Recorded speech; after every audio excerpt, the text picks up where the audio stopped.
Halo teman-teman. Pada kali ini kita akan membahas materi terkait lembaga keuangan. Sebelumnya jangan lupa untuk like, komen, dan subscribe channel ini ya. Apakah kamu pernah bertanya-tanya bagaimana lembaga keuangan mempengaruhi kehidupan sehari-hari kita, mulai dari meminjam uang, menyimpan dana, dan yang lainnya? Jadi, apa sih sebenarnya lembaga keuangan itu? lembaga memiliki arti tempat atau lokasi, sedangkan keuangan merupakan kata yang merujuk pada segala sesuatu yang berhubungan dengan uang, berupa pengelolaan uang atau aset, termasuk kebijakan, perencanaan, dan pengelolaan dana. Lembaga keuangan merupakan organisasi yang bergerak di dalam sektor keuangan dan menyediakan berbagai jenis layanan keuangan yang bertujuan untuk membantu masyarakat ataupun pelaku ekonomi.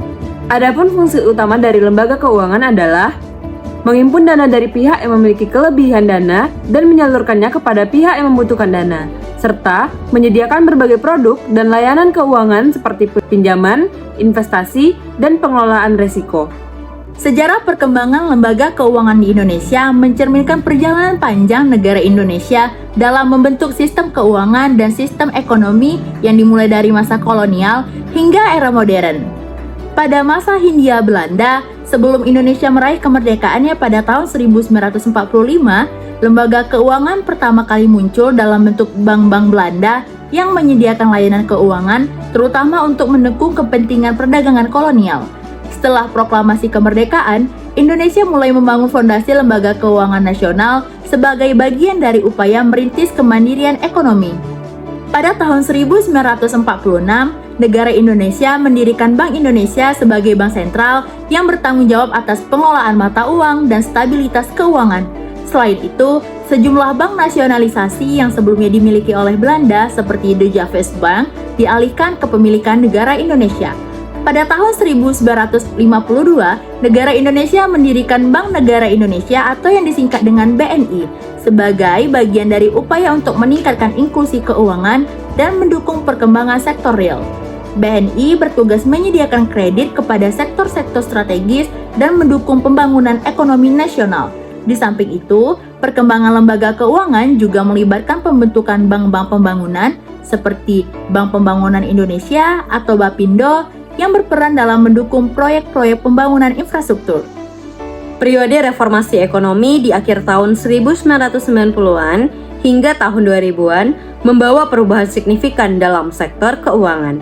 Kebijakan liberalisasi di sektor keuangan diiringi dengan privatisasi beberapa bank negara dan kebijakan untuk meningkatkan efisiensi dan daya saing.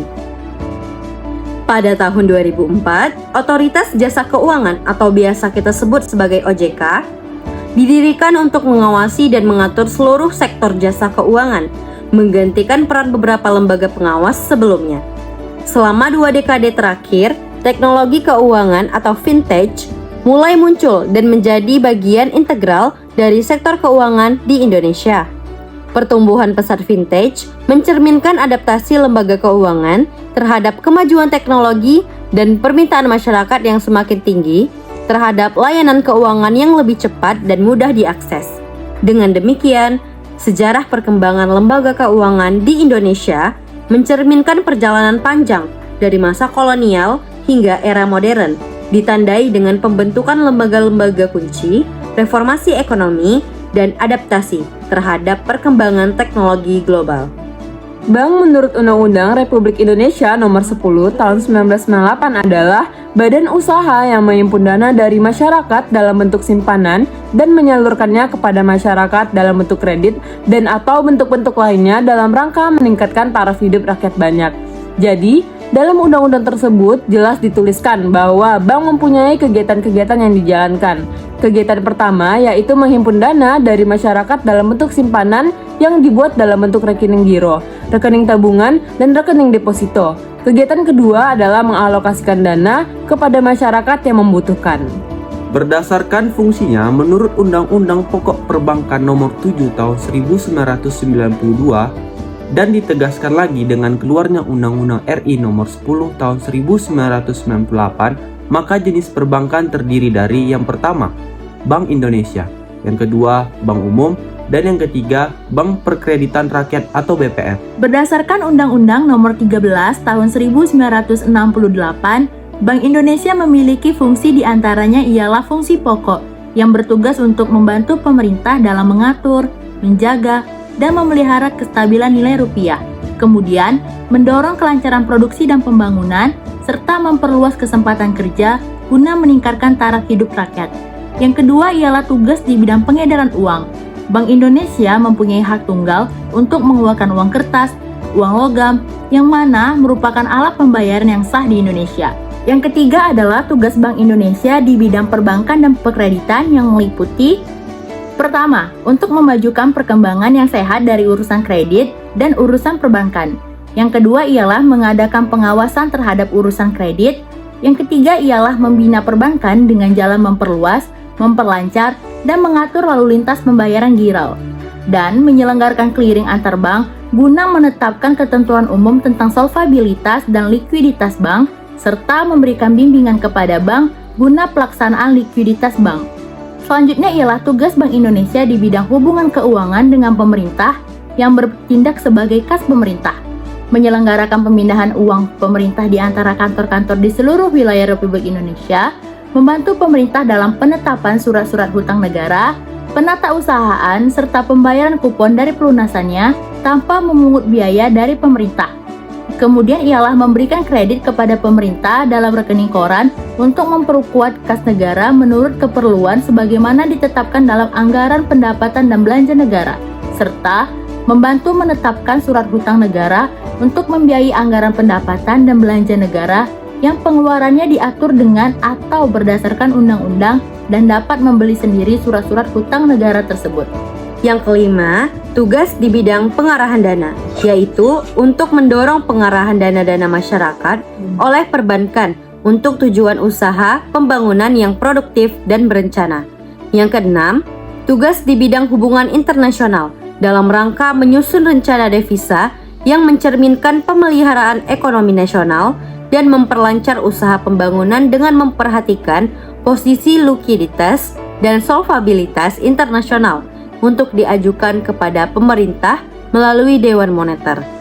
Menjaga dan memelihara likuiditas dan solvabilitas internasional tersebut berupa penyelenggaraan tata usaha cadangan emas dan devisa milik negara, menata usaha tagihan dan kewajiban tunai maupun berjangka terhadap luar negeri, menjalankan pekerjaan di bidang pembayaran dengan pihak luar negeri.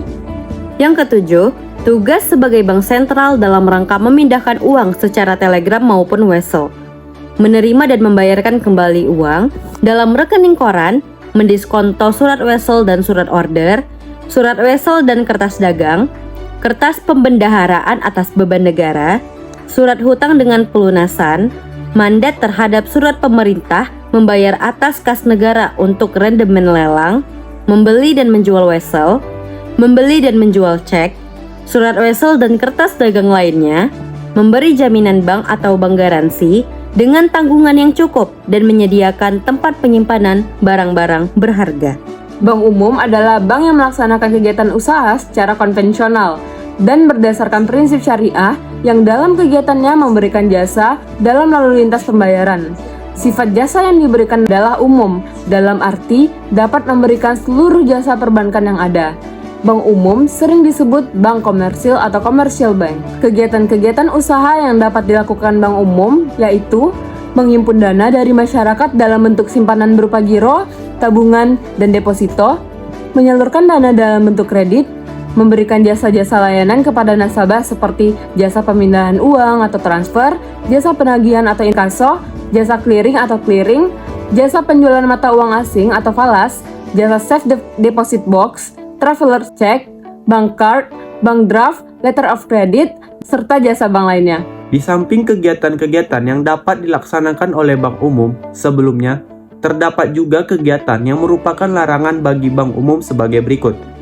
Yang pertama, melakukan penyertaan modal kecuali pada bank atau perusahaan lain di bidang keuangan, serta kecuali penyertaan modal sementara untuk mengatasi akibat kegagalan kredit atau kegagalan pembiayaan berdasarkan prinsip syariah.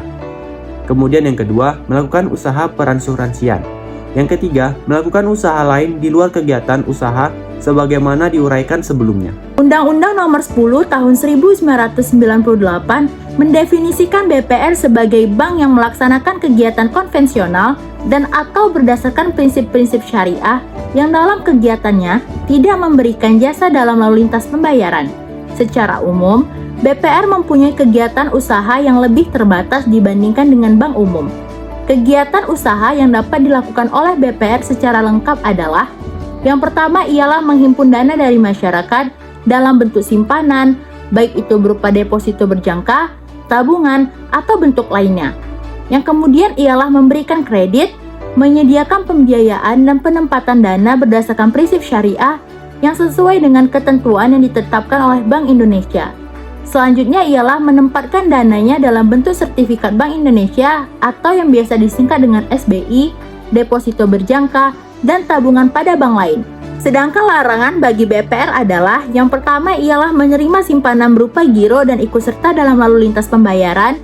Selanjutnya ialah melakukan kegiatan usaha dalam valuta asing, melakukan penyertaan modal, dan melakukan usaha perasuransian. Jenis-jenis bank berdasarkan kepemilikan, diantaranya yang pertama, bank milik pemerintah. Akte pendirian modal dimiliki oleh pemerintah, sehingga seluruh keuntungan bank dimiliki pemerintah. Kepemilikan bank dapat ditinjau dari dua lembaga, yaitu milik pemerintah dan ada pula bank-bank milik pemerintah daerah atau Pemda. Sehingga bank-bank tersebut terdapat di daerah tingkat 1 dan 2 pada masing-masing provinsi. Contohnya, bank milik pemerintah yang ada saat ini adalah Bank Mandiri, Bank Rakyat Indonesia atau BRI, Bank Tambungan Negara atau BTN, Bank Negara Indonesia atau BNI, dan Bank Ekspor Indonesia. Sedangkan contoh bank yang dimiliki oleh Pemda adalah BPD DKI Jakarta, BPD Jawa Barat, BPD Sumatera Selatan, BPD Sumatera Utara, dan BPD lainnya. Yang kedua, bank milik pemerintah daerah. Pada dewasa ini, bank milik pemerintah daerah adalah bank-bank pembangunan daerah yang terdapat pada setiap daerah tingkat 1. Bank ini didirikan berdasarkan Undang-Undang Nomor 13 Tahun 1962. Yang ketiga adalah bank milik swasta. Nasional bank jenis ini adalah seluruh atau sebagian besar akte pendirian, modal dan keuntungan dimiliki oleh swasta. Contoh bank ini adalah Bank Sentral Asia atau BCA, Bank Danamon, Bank Duta, Bank Internasional Indonesia, dan bank swasta nasional lainnya. Yang keempat, bank milik koperasi. Kepemilikan saham-saham bank ini dimiliki oleh perusahaan yang berbadan hukum koperasi. Contohnya, Bank Umum Koperasi Indonesia. Yang kelima, bank milik asing. Bank jenis ini merupakan cabang dari bank yang ada di luar negeri, baik milik swasta asing atau pemerintah asing. Contoh bank asing antara lain ABN AMRO Bank, Deutsche Bank, American Express Bank, Bank of America, Bank of Tokyo, Bangkok Bank, Citibank, Europe Asian Bank, Hong Kong Bank, Standard Chartered Bank, Case Matan Bank. Yang keenam, bank milik campuran. Kepemilikan saham bank campuran dimiliki oleh pihak asing atau pihak swasta nasional. Kepemilikan saham secara mayoritas dipegang oleh warga negara Indonesia. Contoh bank campuran antara lain Sumitomo Niaga Bank, Bank Marine Corp, Bank Vinsonesia, Mitsubishi Buana Bank, Interpacific Bank, dan Bank PDFCI. Dilihat dari segi kemampuannya melayani masyarakat, bank umum dapat dibagi ke dalam dua macam.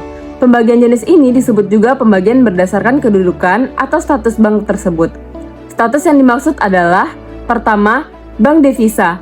Bank devisa merupakan bank yang dapat melaksanakan transaksi ke luar negeri atau bank yang berhubungan dengan mata uang asing secara keseluruhan.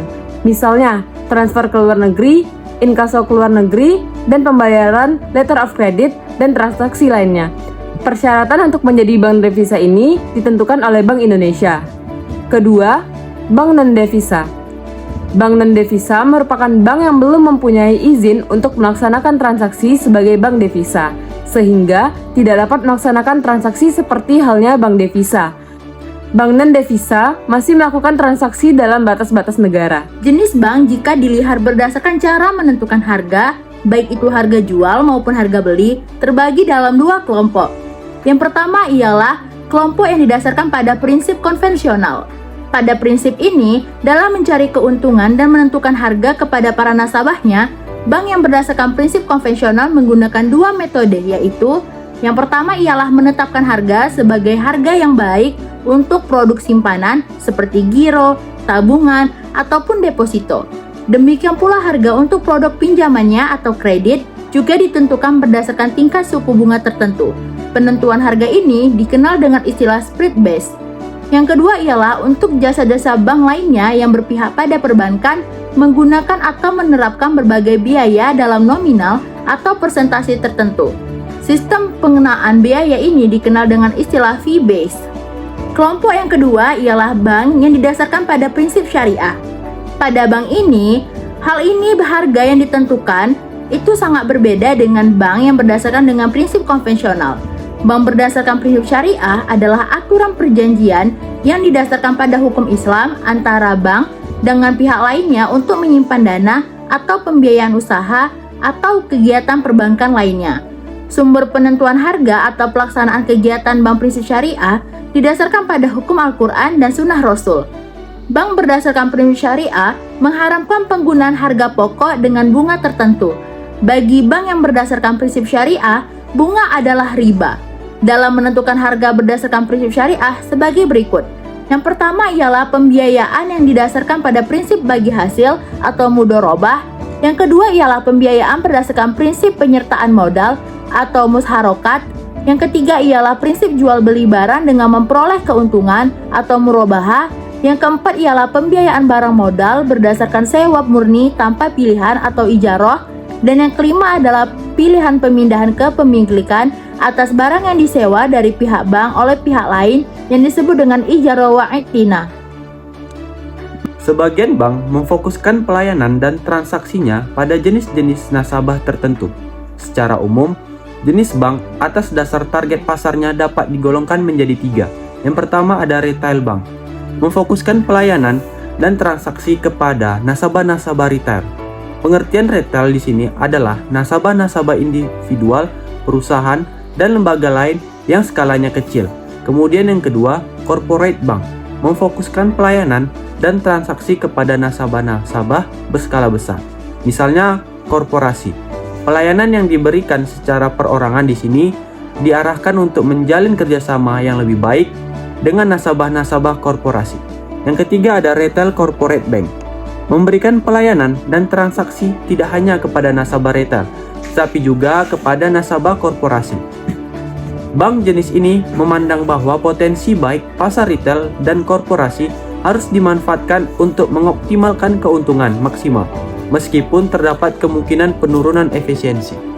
Lembaga keuangan bukan bank ialah semua badan yang melakukan kegiatan di bidang keuangan yang secara langsung ataupun tidak langsung menghimpun dana, terutama dengan jalan mengeluarkan kertas berharga dan menyalurkan ke dalam masyarakat, terutama guna membiayai investasi perusahaan-perusahaan. Jenis-jenis lembaga keuangan bukan bank yang beroperasi di Indonesia yaitu: pertama, lembaga pembiayaan.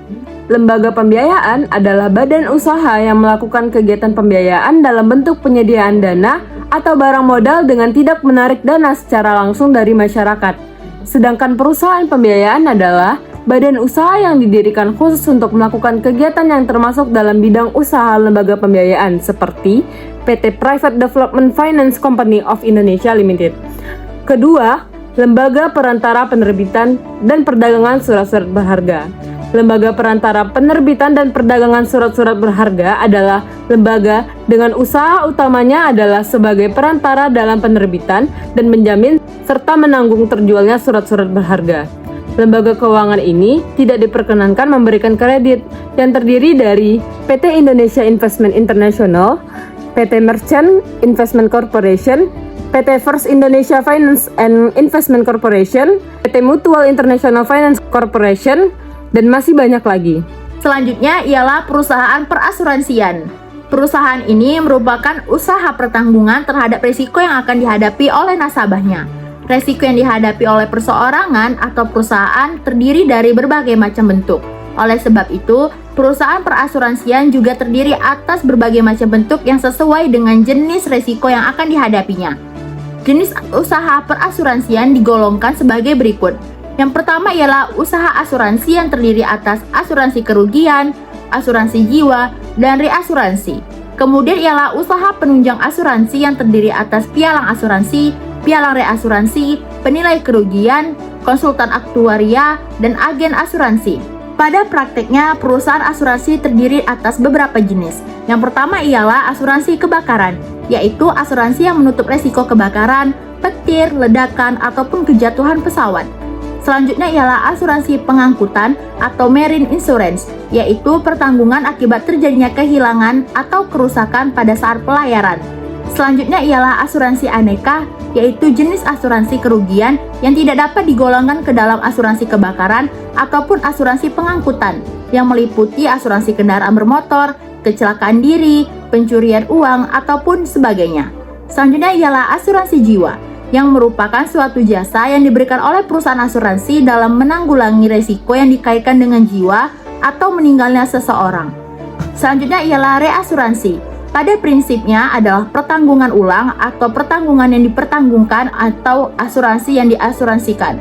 Selanjutnya ialah dana pensiun. Dana pensiun adalah suatu badan hukum yang mengelola dan menjalankan program yang menjanjikan manfaat terhadap seseorang yang telah melaksanakan pensiun. Penyelenggaraan suatu program pensiun oleh pemberi kerja bersifat sukarela.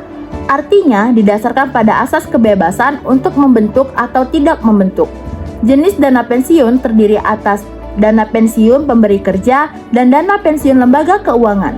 Sedangkan program pensiun yang diperkenankan dijalankan bagi setiap dana pensiun adalah program pensiun iuran pasti dan program pensiun manfaat pasti. Pembentukan dana pensiun harus memenuhi beberapa syarat, yaitu keterpisahan kekayaan dana pensiun dari kekayaan badan hukum pendirinya. Selanjutnya ialah penyelenggaraan dalam sistem pendanaan. Yang ketiga ialah pembinaan dan pengawasan. Yang selanjutnya ialah penundaan manfaat. Dana pensiun pemberi kerja adalah dana pensiun yang dibentuk oleh orang atau badan yang mempekerjakan karyawan selaku pendiri untuk menyelenggarakan program pensiun.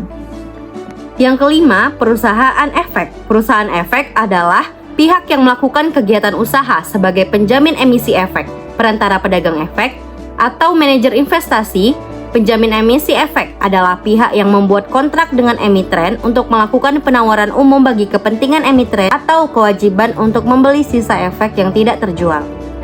Perantara pedagang efek adalah pihak yang melakukan kegiatan usaha jual beli efek untuk kepentingan sendiri atau pihak lain.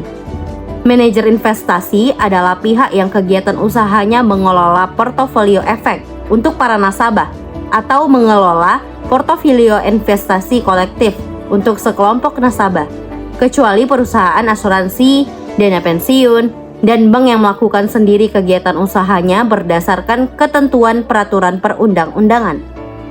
Yang keenam, reksadana. Reksadana adalah wadah yang dipergunakan untuk menghimpun dana dari masyarakat pemodal untuk selanjutnya diinvestasikan dalam portofolio efek oleh manajer investasi. Sebagai pengelola dana, dana yang dikelola oleh manajer investasi adalah dana milik investor. Dalam hal ini, manajer investasi adalah pihak yang dipercayakan untuk mengelola dana. Yang ketujuh adalah perusahaan penjamin. Perusahaan penjamin adalah perusahaan yang melakukan kegiatan dalam bentuk pemberian jasa penjaminan untuk menanggung bayaran kewajiban keuangan terjamin. Apabila terjamin tidak dapat memenuhi kewajiban perikatannya kepada penerima jaminan yang timbul dari transaksi kredit, sewa guna usaha, anjak piutang, pembiayaan konsumen dan pembiayaan dengan pola bagi hasil, serta pembelian barang secara angsuran. Yang kedelapan, perusahaan modal ventura.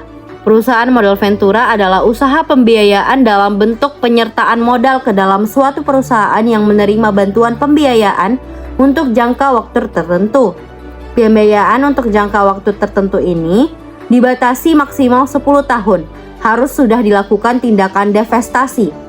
Perusahaan modal ventura tidak diperkenankan menghimpun dana secara langsung dari masyarakat. 9. Pegadaian. Gadai merupakan hak atas suatu barang bergerak yang diserahkan oleh nasabah pada perusahaan pegadaian sebagai jaminan atas pinjaman yang diperoleh nasabah. Dengan hak ini, perusahaan pegadaian mempunyai wewenang untuk menjual barang bergerak tersebut untuk melunasi pinjaman nasabah, mendahului kreditor lain, terkecuali biaya untuk melelang atau menjual barang tersebut dan biaya untuk menjaga atau memelihara barang tersebut pada saat barang itu diserahkan sebagai gadai dan biaya lainnya yang harus didahulukan. 10. Perusahaan anjak piutang.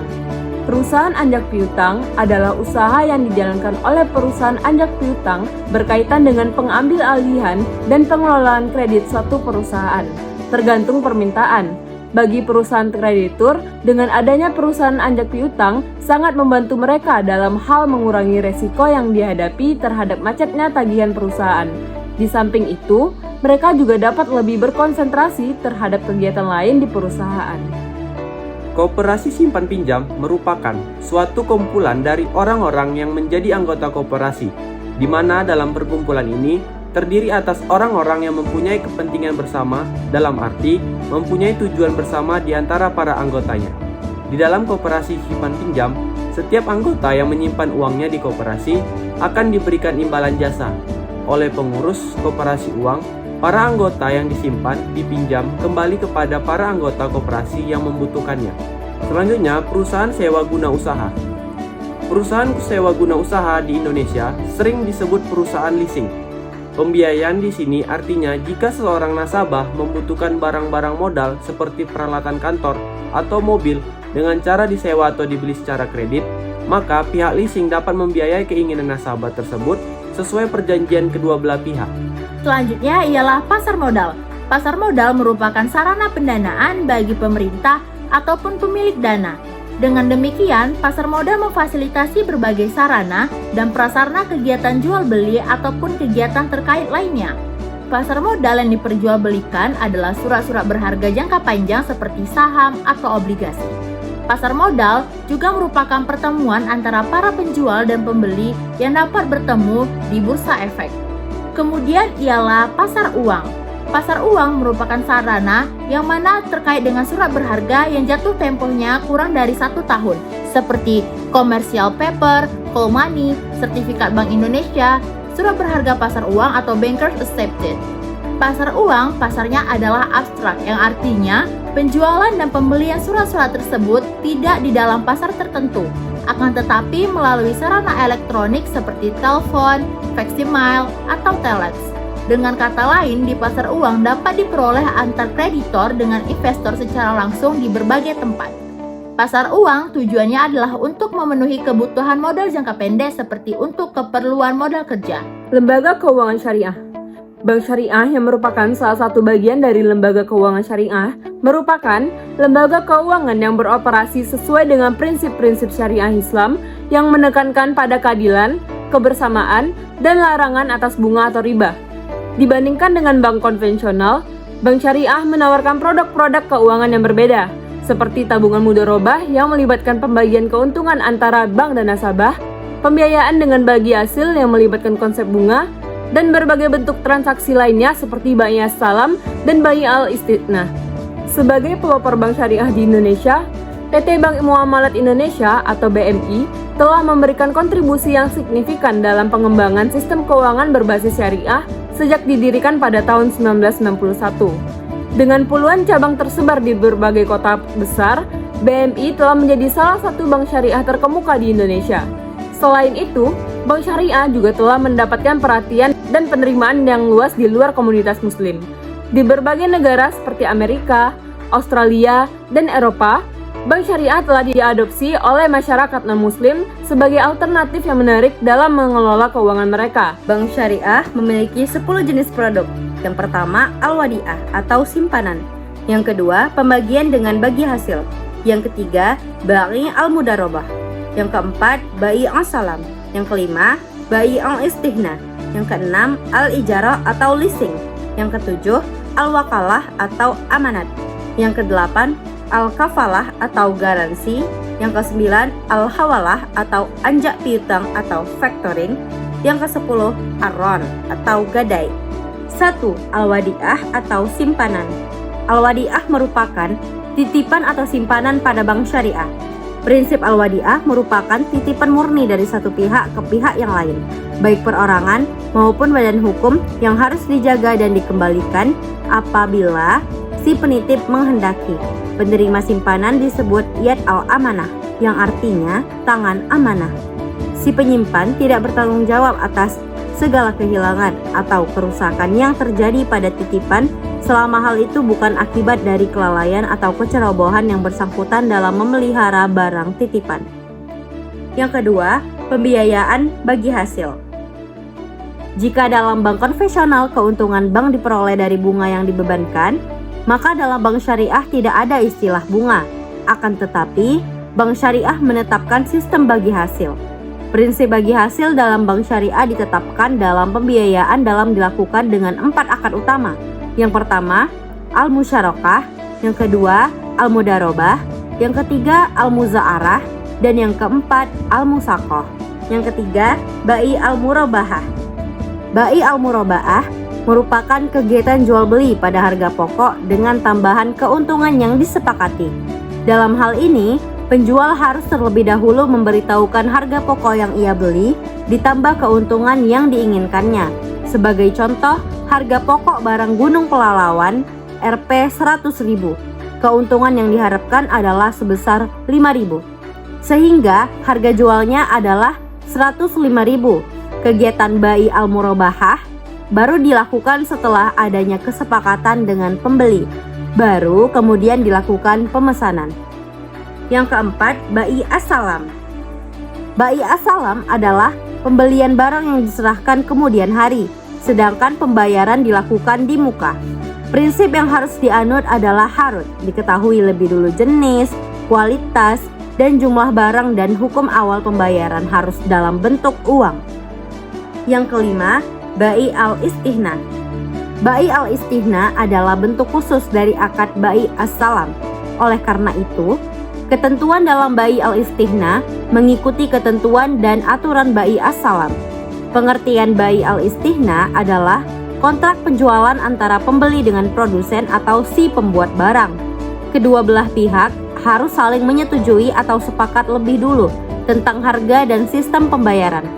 Kesepakatan harga dapat dilakukan tawar-menawar dan sistem pembayaran dapat dilakukan di muka atau secara angsuran per bulan atau belakangan. Yang keenam, al-ijarah atau leasing. Al-ijarah merupakan akad pemindahan hak guna atas barang atau jasa melalui pembayaran upah sewa tanpa diikuti dengan pemindahan kepemilikan atas barang itu sendiri. Dalam prakteknya, kegiatan ini dilakukan oleh perusahaan leasing, baik untuk melakukan kegiatan operating leasing maupun financial lease. Yang ketujuh, al-wakalah atau amanat.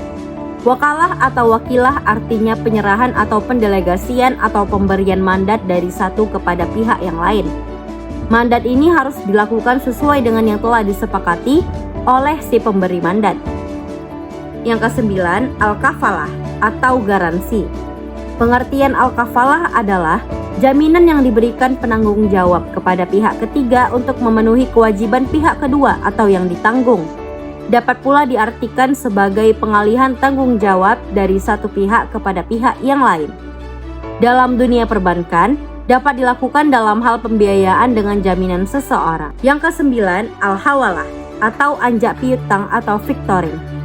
Al-hawalah merupakan pengalihan dari orang yang berutang kepada orang lain yang wajib menanggungnya, atau dengan kata lain, pemindahan beban utang dari satu pihak kepada pihak yang lain. Dalam dunia keuangan atau perbankan dikenal dengan kegiatan anjak piutang atau factoring. Yang ke-10, ar-ron atau gadai. Ar-ron adalah kegiatan menahan salah satu harta milik si peminjam atas sebagai jaminan pinjaman yang diterimanya. Kegiatan seperti ini dilakukan seperti jaminan utang atau gadai. Dalam era globalisasi ekonomi yang berkembang sangat pesat, Lembaga internasional menjadi pijakan utama dalam memastikan stabilitas dan pertumbuhan ekonomi global. Dengan semakin terintegrasinya pasar keuangan dan perdagangan lintas batas, peran lembaga-lembaga ini menjadi semakin vital dalam mengatasi tantangan ekonomi yang kompleks dan dinamika geopolitik yang berubah-ubah.